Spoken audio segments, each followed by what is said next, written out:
Halo, assalamualaikum. Di video-video sebelumnya kita telah mempraktekkan cara mengikuti PPS, mendaftar dari awal sampai dengan submit, sampai dengan membayar, sampai dengan akhirnya mendapat surat keterangan pengungkapan hartanya. Nah, ini adalah video mengenai informasi lengkap mengenai PPS.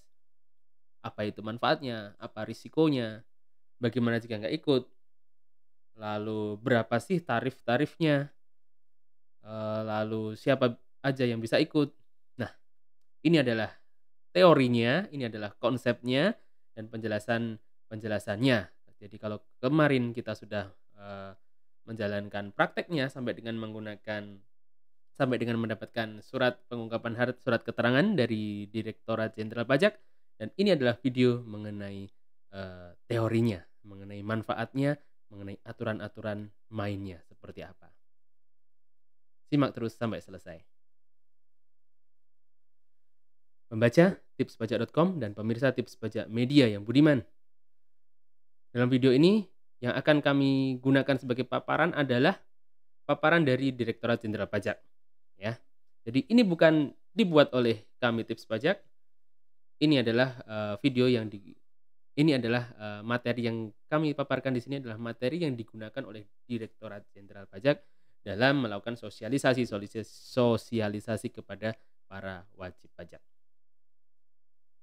Baik ya, mari kita lanjut.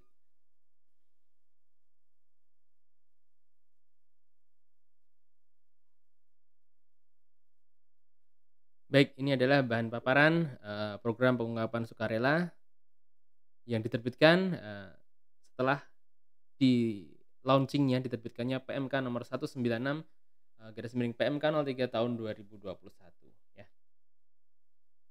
Jadi mari kita, bahas ya. Jadi, next. Nah, program pengungkapan sukarela ini merupakan pemberian kesempatan kepada wajib pajak untuk melaporkan atau mengungkapkan kewajiban perpajakan yang belum dipenuhi secara sukarela melalui pembayaran PPh berdasarkan pengungkapan harta. Nah, ini ada dua kondisi program pengungkapan sukarela. Ada dua kondisi program pengungkapan sukarela. Kondisi pertama, masih terdapat peserta teks amnesti atau pengampunan pajak yang belum mendeklarasikan seluruh aset pada saat pengampunan pajak. Dan kondisi kedua, masih terdapat wajib pajak orang pribadi yang belum mengungkapkan seluruh penghasilan dalam SP tahunan 2016 sampai dengan 2020. Nah, ini nanti akan disebut dengan kebijakan ya, akan disebut dengan kebijakan 1 dan kebijakan kedua. Jadi sebelum ada undang-undang HPP ini, sebelum disahkannya undang-undang HPP ini, pengaturannya adalah seperti ini. Peserta TA yang belum melaporkan seluruh harta, jika nanti ditemukan datanya oleh DJP, akan dianggap sebagai penghasilan dan dikenai PPh final 25% untuk badan dan 30% untuk OP serta 12,5% untuk WP tertentu, ditambah dengan sanksi 200% ya. Jadi sebelum ada undang-undang HPP ini, ketika DJP menemukan harta yang belum diungkap dalam TA atau tax amnesty, maka ketika ketemu itu akan dianggap sebagai penghasilan, dikenakan pajak final kalau OP 30%. Dan ada sanksinya ya. Sanksinya adalah 200%. Ini sesuai PP 36 tahun 2017. Nah, dan kondisi kedua ini, WPOP yang belum melaporkan penghasilan tahun pajak 2016 sampai 2020 sesuai ketentuan akan dikenakan PPh sesuai tarif yang berlaku ditambah sanksi administrasi. Ya, jadi untuk yang sebelum ada undang HPP ini, jika ada penghasilan, ya ini beda ya, kalau yang kondisi 2 ini adalah penghasilan. Jika ada penghasilan yang belum dilaporkan pada SPT 2016-2020, maka akan dikenai PPh sesuai tarif yang berlaku.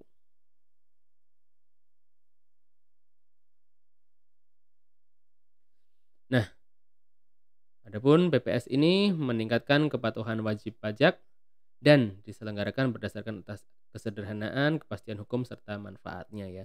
Sederhana, ya memang sangat sederhana, ada tarif dikalikan harta yang belum diungkap, itu aja harta bersih ya, lalu kepastian hukum dan manfaat.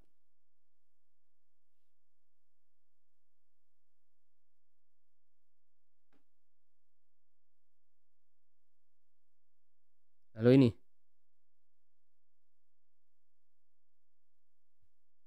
program pengungkapan sukarela. Nah, jadi untuk kebijakan satu, ya, untuk kebijakan satu ini, pembayaran PPh final berdasarkan pengungkapan harta yang belum sepenuhnya dilaporkan dalam TA. Jadi intinya kebijakan satu untuk peserta TA. Nah, lalu basis pengungkapannya adalah harta per 31 Desember 2015 yang belum diungkap.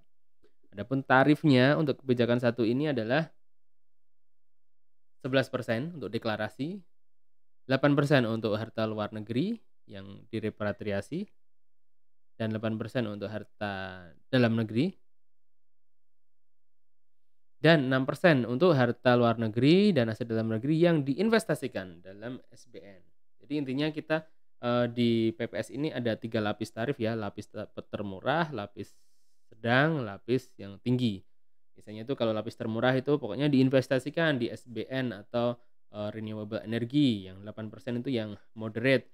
Kalau yang tarif paling atas itu biasanya aset di luar negeri dan hanya dideklar ya, dideklar aja. Lalu untuk kebijakan kedua ini, pembayaran PPh final berdasarkan pengungkapan harta yang belum dilaporkan dalam SPT tahunan. PPh-OP tahun pajak 2020. Pesertanya hanya orang pribadi ya. Pesertanya sekali lagi hanya orang pribadi. Adapun basisnya adalah harta yang diperoleh tahun 2016 sampai 2020 yang belum dilaporkan dalam SPT tahunan 2020. Oke. Adapun rate-nya adalah 12, 14, dan 18. Sekali lagi, 12, 14, 18. Berikutnya. Nah, manfaat. Nah, ini yang paling penting ini, manfaat dari PPS ini. Jika kebijakan satu, jika ikut PPS maka tidak dikenai sanksi pasal 18 ayat 3 Undang-Undang TA. Nah, kemudian perlindungan data.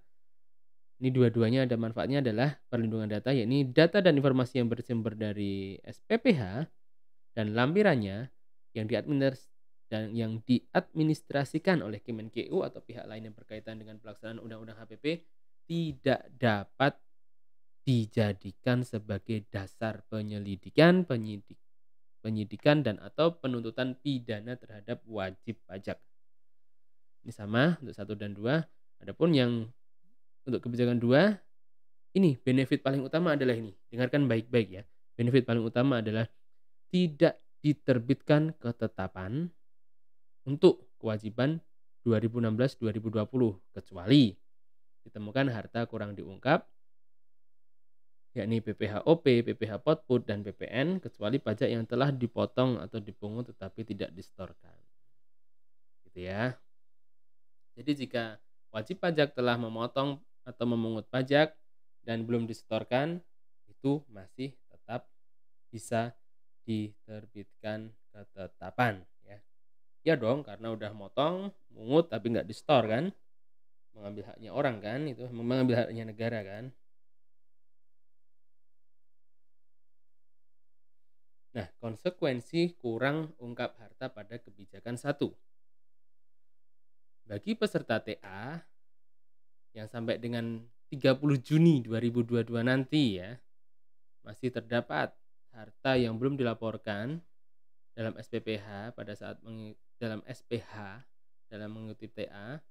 Lalu jika DJP menemukan harta lainnya yang belum diungkap ya, maka akan dikenai PPh final dari harta bersih tambahan dengan tarif 25%, 30%, dan 12,5%. Dua aset yang kurang diungkap dikenai sanksi 200%. Seperti itu ya.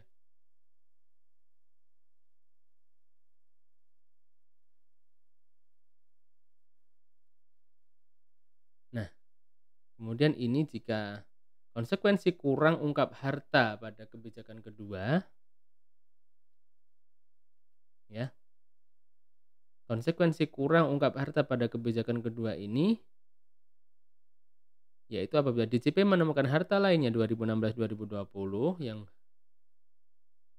harta baru atau kurang atau belum diungkap adalah 30%. Nanti tarifnya 30% tambah sanksi KUP, ya. Jadi gini, yang paling penting adalah nomor 2 ini adalah jika orang pribadi Anda yang tidak mengungkapkan TA ya, mohon maaf, yang tidak, mengikuti PPS atau mengikuti PPS tapi masih kurang ungkap, oke, Anda akan dikenakan tarif 30% dari harta baru tersebut ya, 30% plus sanksi KUP. Masih ada sanksinya itu. Sanksinya adalah, sanksi bunga per bulan ditambah uplift faktor 15%. Cukup berat. Nah, ini adalah gambaran umum pengungkapan harta PPS. Jadi SPPH ke-1 online, ini ya kita ikuti. Kita ikuti aja. 1, keluar surat keterangan. Surat keterangan otomatis. Surat keterangan ini otomatis tanpa BPE. Gimana itu? Lalu berikutnya pembetulan pengungkapan. Jadi wajib pajak itu bisa mengungkap SPPH-nya bisa dibetulkan ya ke 1, kedua, ketiga dan seterusnya. Oke, lalu di situ jika Anda mengambil tarif yang terendah, ya ini melakukan repatriasi atau investasi, maka oke. Oh ya, sebentar. Setelah submit ini mendapatkan surat keterangan ini, maka akan dilakukan penelitian oleh DJP ya. Kemudian jika ada sesuatu hal yang perlu diklarifikasi, maka di poin ketiga ini akan diklarifikasi dan produk akhirnya akan diterbitkan surat pembetulan atau pembatalan ya. Lalu berikutnya untuk komitmen repatriasi atau investasi. Repatriasi ini jadi gini ya. Sekali lagi saya ulangi. Tadi kan ada rate-nya ini. Ada tarifnya kan macam-macam nih, yang termurah, menengah, dan paling tinggi. Untuk termurah kan ini harus direpatriasi, harta luar negeri direpatriasi ke dalam negeri dan diinvestasikan di SBN atau hilirisasi renewable energy ya. Ada 3 rate ini. Jika Anda mengambil yang paling murah ini 12% misal di sini nih, maka Anda harus lakukan repatriasi atau investasi. Nah, ini komitmen repatriasi. Di sini repatriasi maksimal 30 September 2022 dan diinvestasikannya maksimal 30 September 2023 ya. Nah, dari ini nomor 4 ini masuklah ke tahap pengawasan. Nanti jika Anda mengambil rate paling murah namun tidak repatriasi atau investasi, maka akan dapat surat teguran ya. Lalu kemudian seperti ini skemanya ya.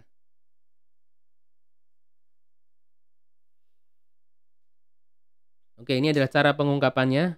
Kita sudah bahas prakteknya, bahkan video nyata dan realnya kita sudah bahas di sini ya.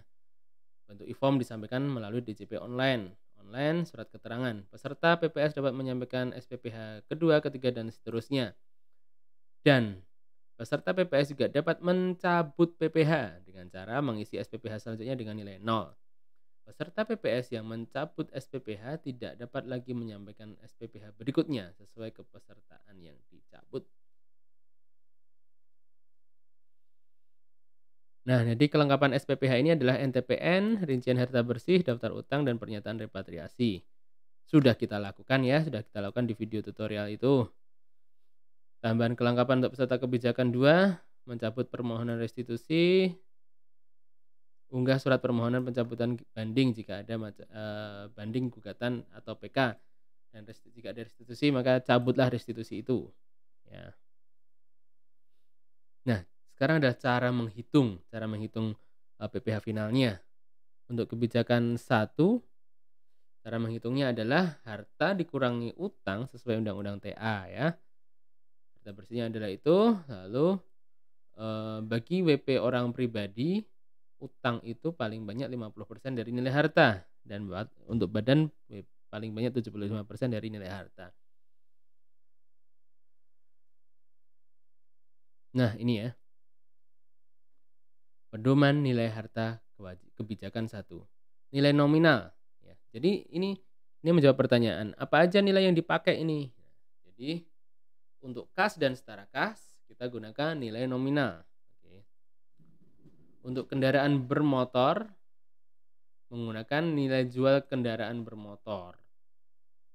Dan tanah dan bangunan menggunakan NJOP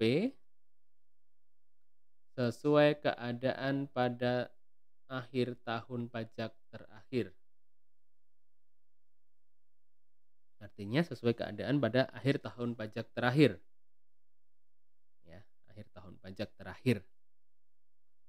Kemudian untuk emas Antam, untuk emas adalah nilai yang dipublikasikan oleh PT Antam. Untuk saham dan waran, nilai yang dipublikasikan oleh PT BEI. Dan untuk SBN serta efek adalah nilai yang dipublikasikan oleh PT Penilai Harga Efek Indonesia. Bila tidak ada nilai pedoman, maka hasil penilaian kantor jasa penilai publik. Itu untuk kebijakan 1 ya.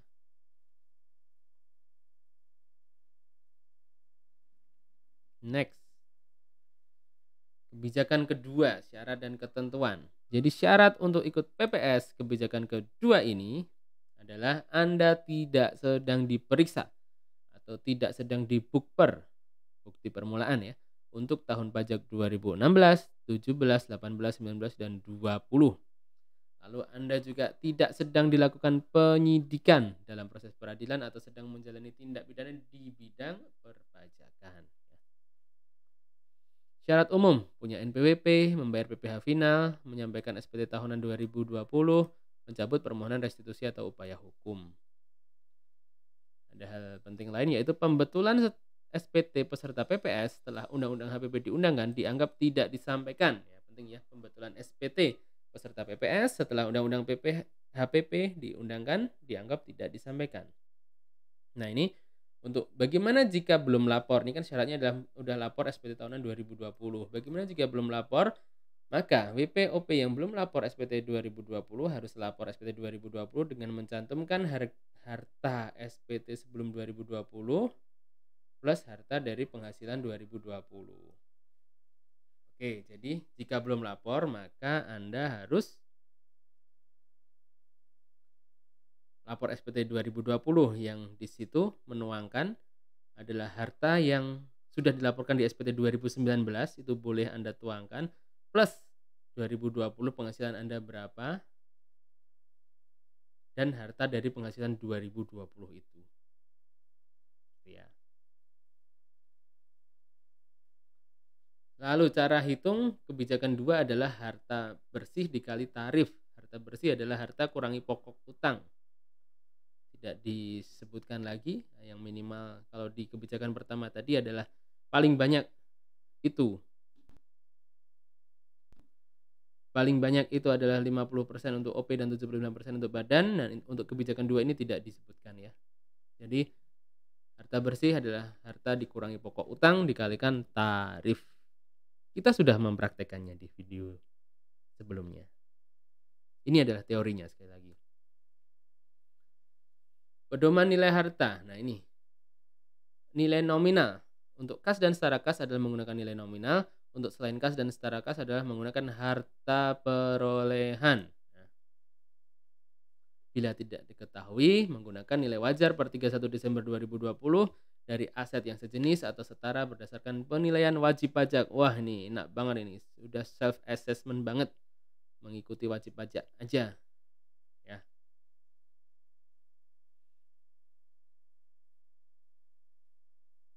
Lalu cara pembayaran untuk kebijakan 1 ya. Untuk kebijakan 1 semuanya ini adalah kodenya adalah kode akun pajaknya 411128 PPh final. Lalu jika SPPH 427 kebijakan 2-nya 428. Sekali lagi untuk SPPH kebijakan 1 428 dan kebijakan 2 428. Lalu SKPKP kebijakan kedua kurang ungkap harta ya. Ini jika ditemukan harta adalah kodenya 319.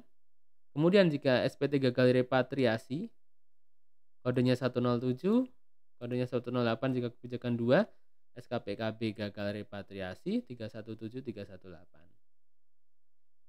Pembayaran melalui bank persepsi, pos persepsi, atau lembaga persepsi lainnya menggunakan kode billing dan pembayaran tidak dapat dilakukan dengan pemindah bukuan.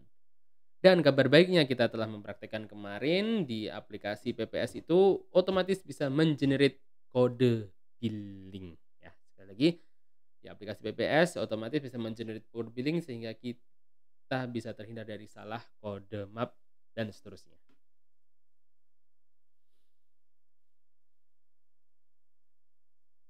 Ini adalah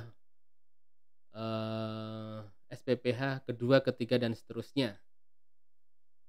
Jadi SPPH pembetulan ini kedua, ketiga, dan seterusnya memuat harta bersih setelah perubahan, harta bersih yang tidak dilakukan perubahan, harta bersih yang diubah selain yang dihapus, harta bersih yang baru diungkapkan, perbaikan kesalahan tulis, hitung atau perubahan tarif. Dalam hal hasil perhitungan SPPH kedua, ketiga, dan seterusnya kurang bayar maka dilunasi terlebih dahulu, dan jika lebih dibayar maka dapat meminta pengembalian atau PBK.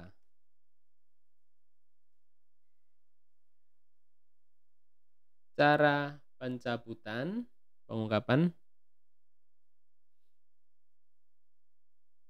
Pencabutan SPPH adalah SPPH dengan nilai 0, artinya SKET dengan nilai 0.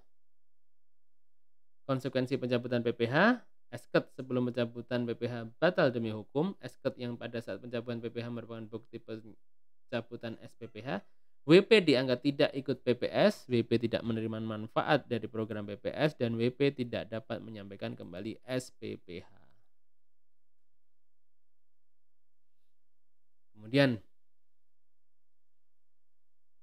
PPS pembetulan pembatalan SKET jika menurut penelitian ada harta bersih yang diungkapkan tidak sesuai dengan keadaan yang sebenarnya, ya, maka dapat dilakukan pembetulan SKET.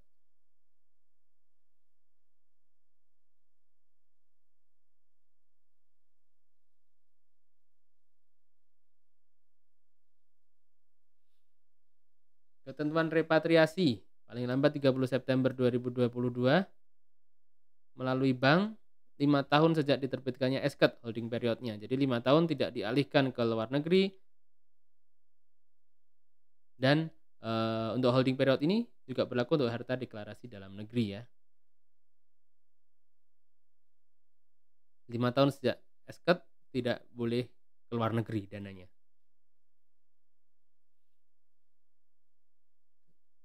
Lalu bentuk investasi, hilirisasi SDA dan atau renewable energy, pendirian usaha baru atau penyertaan modal, dan surat berharga negara. Investasinya, batas waktunya 30 September 2023 sudah harus diinvestasikan ke sini nih. Lalu holding periodnya 5 tahun sejak diinvestasikan. Ketentuan lain, investasi dapat dipindahkan ke dalam bentuk lain setelah minimal 2 tahun. Perpindahan antar investasi maksimal 2 kali dengan maksimal 1 kali perpindahan dalam 1 tahun kalender. Diberikan maksimum jeda 2 tahun perpindahan antar investasi, dan jangka waktu perpindahan antar investasi menggunakan holding period 5 tahun. Batas waktu repatriasi adalah seperti ini. Silakan dilihat baik-baik.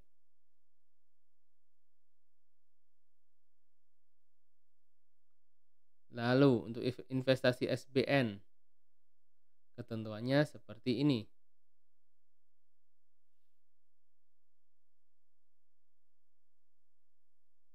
Investasi di hilirisasi SDA, ketentuannya seperti ini. Tidak kami jelaskan ya.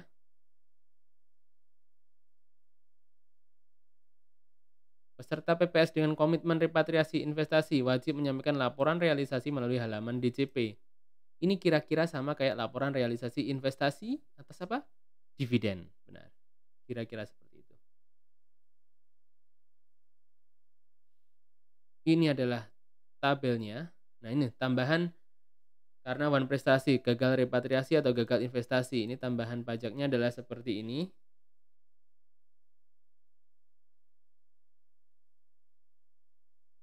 Lalu untuk kebijakan kedua, tambahan pajaknya adalah seperti ini. Silahkan di print screen, boleh silahkan. Nah, kemudian hak dan kewajiban setelah pengungkapan harta. Ini ya, yang penting, ini penting nih. Peserta PPS kebijakan 2 tidak dapat lagi mengajukan permohonan restitusi atau upaya hukum. Peserta PPS yang one prestasi mencabut upaya hukum maka SK dibatalkan. Oke, laporan SPT pasca PPS. Jadi harta bersih menjadi tambahan saldo laba ditahan. Harta atau utang SPPH sebagai harta atau utang baru sesuai tanggal SK dalam SPT 2022. Jadi harta atau utang PPH sesuai SK dilaporkan dalam SPT 2022. Kemudian harta SPPH tidak dapat disusutkan atau diamortisasi untuk kepentingan perpajakan. Sengketa terkait PPS dapat diselesaikan melalui pengajuan gugatan kepada pengadilan pajak. Upaya hukum terhadap sengketa, SKPKB kurang ungkap dan gagal repatriasi atau investasi dilakukan sesuai ketentuan UU KUP. Dan selesai. Inilah dari paparan dari ini slide yang digunakan oleh Ditjen Pajak. Lalu bentuk SPPH-nya seperti ini, kita sudah melakukannya, sudah praktek ya. Ada di deskripsi di bawah nanti cara realnya, aslinya memanfaatkan kebijakan ini. Kebijakan 2 seperti ini, lampirannya seperti ini, surat keterangan pengungkapan harta seperti ini, realisasi harta bersih seperti ini, dan investasi seperti ini.